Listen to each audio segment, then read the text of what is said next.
Hello people, how's it going? Scotty. So here we have another example of a communist who sits there and calls me an idiot, as you can hear here. For those idiots who wanted me to do a response to this video on Scotty, I got two, and I just said, alright, I'll just do it.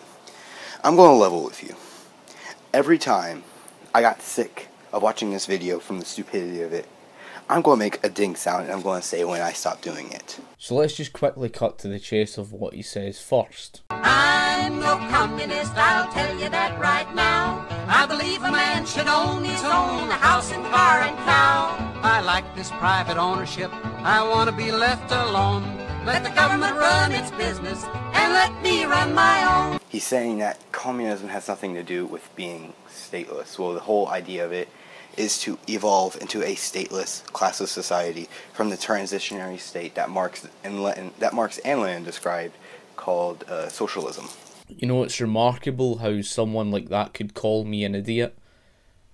And he tries to place, again, it's this ludicrous idea where they think they can place their ideas above practice. He's saying that communism has nothing to do with being stateless. Well, the whole idea of it... This idea that communism is stateless. The idea that communism is moneyless. The key word there, the idea. Well, the whole idea of it... Trying to place theory above practice.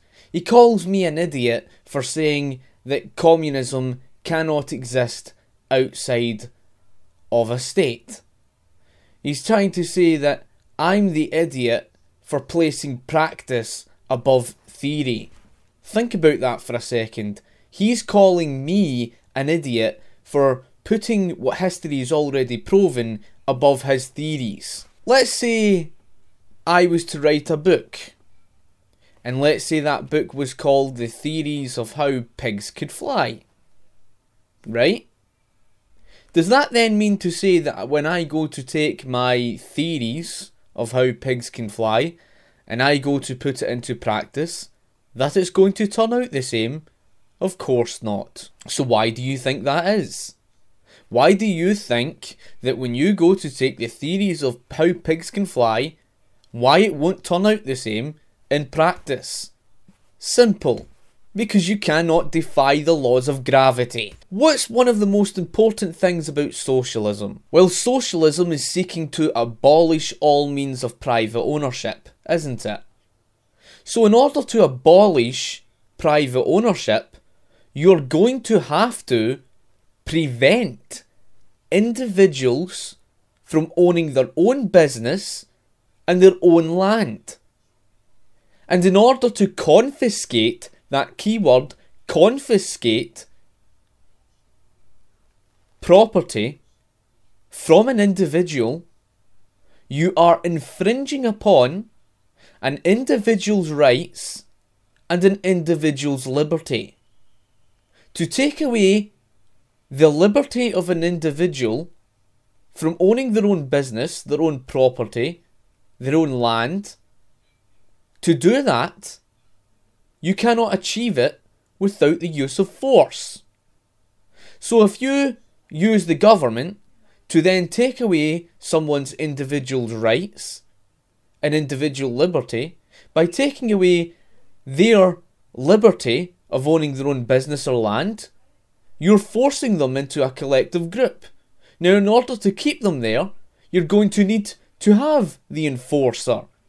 Because, let's say, for example, you eradicated the state, and let's say you did have anarchism.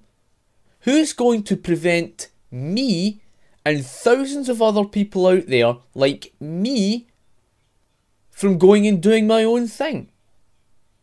And the key word there, again, is the word prevent. If you don't understand the English language, you can look up the definition of the word prevent. Because in order for you to try and prevent something from happening, that's the opposite meaning of the word liberty.